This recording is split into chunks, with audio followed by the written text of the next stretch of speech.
రంగనికి లింగనికి భేదమా జ్ఞానాసుజ్ఞానులకే వాదమా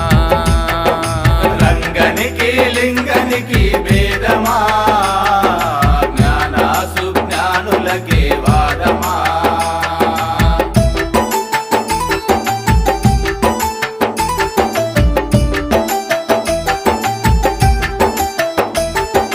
నిలువు బొట్టు పెట్టినాడు రంగడు అడ్డబొట్టె పెట్టినాడు